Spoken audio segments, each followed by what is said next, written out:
partir de demain. Bon. D'abord, on va malheureusement fermer les salles des restaurants. Donc, les restaurants vont pouvoir continuer à faire de la livraison. Les gens vont pouvoir venir chercher de la nourriture, mais malheureusement, on ne pourra pas garder les salles ouvertes. Maintenant, les rassemblements privés. Les rassemblements dans les maisons seront plus permis à partir de demain. Donc, c'est important de le comprendre. Il va y avoir les mêmes exceptions qu'on a déjà eues à d'autres moments, c'est-à-dire les personnes qui ont besoin d'un proche aidant, d'une proche aidante, de soins à domicile, les personnes qui sont seules vont pouvoir continuer de s'ajouter à une autre bulle, mais pour les personnes qui vivent en couple ou en groupe, ça ne sera plus possible d'aller faire des rassemblements avec des gens d'autres bulles. Bon, le gros sujet, évidemment, puis la question qu'on s'est posée depuis quelques jours, c'est qu'est-ce qu'on fait avec le couvre-feu? Puis je veux prendre le temps de l'expliquer, puis d'expliquer les enjeux comme il faut aux Québécois. Bon, d'abord, il y a des gens qui peuvent dire, étant donné que les restaurants sont fermés, les salles de spectacle sont fermées, on n'a pas le droit d'aller visiter ses amis, pourquoi on mettrait un couvre-feu? Bon. Puis effectivement, la majorité des Québécois respectent les consignes, puis ça devrait être suffisant. Par contre, on sait qu'il y a une minorité qui ne respecte pas les consignes. Ça a un impact, évidemment, sur leur situation, se retrouvent plus nombreux à l'hôpital. Et donc, c'est important de pouvoir s'assurer que tout le monde respecte les consignes. Évidemment, quand on parle aussi aux policiers, si on disait, par exemple, on met un couvre-feu seulement pour les non-vaccinés, ça serait à peu près impossible pour les policiers de faire appliquer ce règlement-là. C'est applicable si on dit, bien, à partir d'une certaine heure, il n'y a plus personne qui peut être dans les rues. Comme ça, c'est plus facile pour les policiers.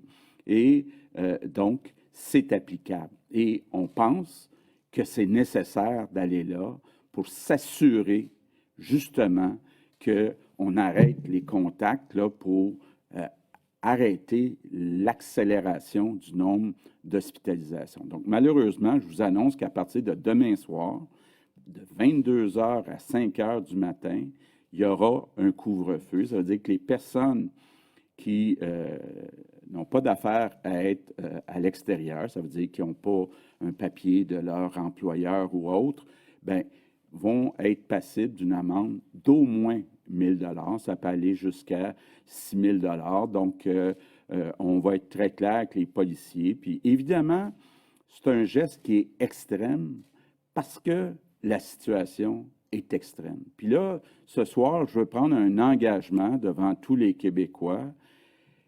Le premier assouplissement qu'on va faire quand la situation va redevenir sous contrôle dans les hôpitaux, ça va être de l'enlever, ce couvre-feu-là. Donc, ce n'est pas par plaisir qu'on le fait, c'est par nécessité pour sauver notre réseau, puis pour sauver des vies. Concernant les autres activités, malheureusement, les sports intérieurs ne pourront plus être permis. Évidemment, les règles qu'on avait déjà mises concernant le télétravail vont rester. Bon, on s'est aussi posé beaucoup de questions sur les écoles. Vous le savez, pour notre gouvernement, c'est ce qui est le plus important. Que nos enfants, que nos jeunes soient à l'école. Et c'était prévu, évidemment, que les écoles rouvrent le 10 janvier. Bon, on sait, puis j'ai entendu beaucoup de parents dire leurs inquiétudes pour un retour éventuel le 10 janvier. J'ai entendu aussi des enseignants. Bon, depuis hier, les enseignants ont le droit d'aller chercher leur 3e dose, mais il y a des enseignants qui se demandent est-ce que je vais être capable de le faire d'ici le 10 janvier.